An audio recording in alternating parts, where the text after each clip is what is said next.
일부 영상을 간단하게 좀 정리해서 말씀을 드리자면, 잠이라고 하는 거는 회복을 위해서 자야 된다라고 말씀을 드렸고요. 잠과 아주 밀접한 연관이 되어져 있는 것이 면역이 있을 수가 있고요. 또 심혈관 질환하고도 연관이 돼 있다고 말씀을 드렸고요. 그리고 피부에도 도움이 되고 또 다이어트에도 도움이 된다라고 말씀을 드렸었습니다.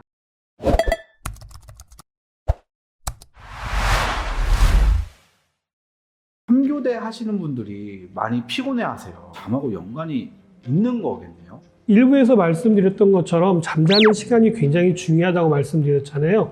그 이유는 우리 몸이 가지고 있는 생체 시계 때문이다라고 말씀을 드렸습니다. 이 생체 시계가 다 어그러져 있기 때문에 같은 시간에 잠을 자도 숙면을 취하기가 어렵게 되고요. 회복 속도가 느려지기 때문에 더 많이 피곤함을 느끼게 되는 거죠. 정말로 나이가 먹으면 먹을수록 잠이 주나요? 일반적으로 잠이 주는 것처럼 보여지지만 실제로는 그렇지 않습니다. 나이를 드시게 되면 현직에서 멀어지게 되기 때문에 시간적 여유가 많아집니다. 그렇기 때문에 중간중간에 주무시는 경우가 굉장히 많아져요. 결국 잠을 자야 될 시간에 잠이 오지 않게 되는 거죠. 일찍 주무시기 때문에 사실은 일찍 깨시는 거거든요. 그러면 당연히 새벽에 일찍 깰 수밖에 없어요. 그리고는 뭐라고 얘기하냐면 나이 먹으면 새벽잠이 없어진다, 이렇게 얘기를 하는 거죠. 잠은 자면 잘수록 는다는 말도 있어요. 그것도 사실인가요? 잠도 습관이 될 수가 있기 때문에 자면 잘수록 늘어나는 건 사실입니다. 잠자는 습관을 잘 들이시는 것도 굉장히 중요한데요. 일반적으로 일찍 자고 일찍 일어나는 것이 우리 생체 시기에는 아주 잘 맞게 만들어져 있기 때문에 일찍 자고 일찍 일어나시는 것들을 권장해 드립니다. 일부 마지막 질문이었는데요. 숙면을 취하기 위해서 도움이 되는 것들이 있나요? 일부에서도 말씀드렸던 것처럼 일단은 빛을 완전하게 차단하는 게 굉장히 중요합니다.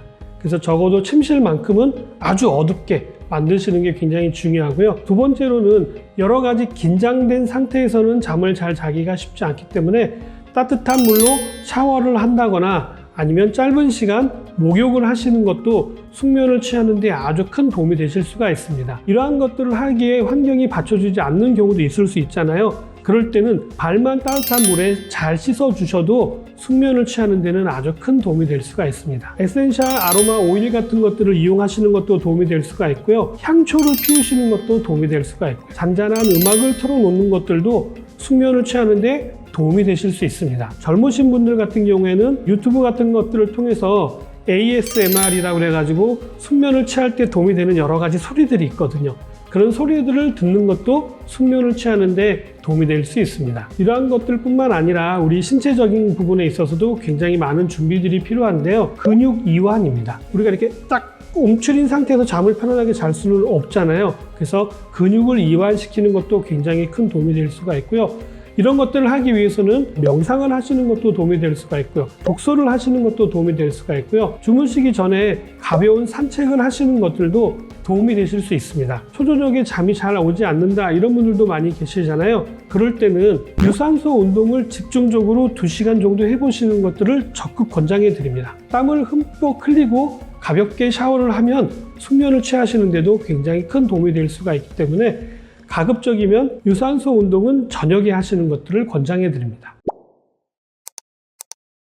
우리가 먹는 식품이나 영양소도 굉장히 중요한 역할들을 하는데요. 근육 이완 같은 경우에는 마그네슘이 부족해지면 근육이 뭉칠 수가 있거든요. 그래서 근육을 풀어주기 위해서 마그네슘이 많이 들어있는 아몬드 같은 식품을 많이 드시는 것도 도움이 될 수가 있고요. 칼슘 같은 경우에는 우리의 신경을 안정시켜주는 작용을 가지고 있기 때문에 적극적으로 권장해 드립니다. 바나나, 우유, 숙면을 취하는 데 도움이 되는데요. 이런 음식들을 권하는 이유는 트립토판이라고 하는 아미노산이 아주 풍부하게 들어있는데요. 숙면을 취하는 데 꼭 필요한 영양소입니다. 이런 이야기를 해드리면 어떤 분들은 이렇게 얘기하시더라고요. 그러면 바나나 우유를 먹으면 되겠네? 라고 생각하시는데요. 죄송합니다만 바나나 우유 안에는 바나나는 들어있지 않습니다. 최근에는 수면 관련 제품들도 굉장히 시중에 많이 나와져 있는데요. 락티움이라고 하는 영양소입니다. 유단백 가수 분해물로 식약처로부터 그 기능을 인정받아서 굉장히 많이 알려져 있는데요. 젖을 먹은 아이들이 숙면을 취하는 것들을 보고 착안해서 만들어졌다고 하는데요. 우유에서 순수하게 100% 만들어져 있기 때문에 안심하고 드셔도 됩니다. 스트레스를 완화하기 위해서 식약처로부터 기능을 인정받은 테아닌이라고 하는 영양 성분도 같이 집어넣는 제품들이 나오고 있고요. 홍경천도 스트레스를 완화하는 데 도움이 되는 것으로 알려져 있거든요. 이러한 성분들이 같이 들어있는 제품을 선택하신다면 숙면을 취하는 데 도움이 되실 수 있을 것 같습니다. 예전 영상에 댓글이 하나 달린 게 있어요. 조각잠에 대해서 물어보시더라고요. 그건 괜찮나요? 조각잠을 자도 숙면을 취하신다면 전혀 문제가 되지 않습니다. 간단한 예를 또 하나 들어볼 텐데요. 봄이라든지 가을철에 환절기 때 굉장히 많이 피곤해지잖아요. 그래서 버스를 타고 집을 가는데 깜빡 졸아가지고 한정거장을 넘어가는 경우 한 번쯤 해보신 경험이 있으실 겁니다. 그때 불과 5분, 10분도 안 되는데 깜빡 잠들었는데 몸은 어떨까요? 굉장히 개운해집니다. 그런데 머리는 굉장히 아파요. 왜 아플까요? 버스 안에서 창문에다가 계속 머리를 부딪혔기 때문이거든요. 그러니까 이런 얘기는 뭐냐면 머리를 부딪혔는데도 불구하고 잠이 깼어요, 안 깼어요? 깨지 않았다라는 겁니다.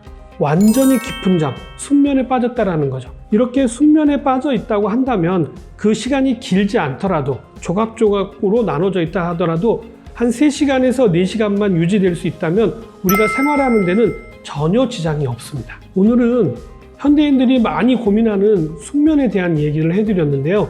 1부와 2부에 거쳐서 잠에 대한 전반적인 이야기를 해드렸습니다. 이제는 숙면을 취하는 방법과 여러 가지 환경들에 대해서 알려드렸기 때문에 꼭 한번 해보시기 바라고요. 또 궁금한 거 있으시면 많은 댓글로 달아주시면 답변을 드리도록 하겠습니다. 오늘은 여기까지입니다. 감사합니다.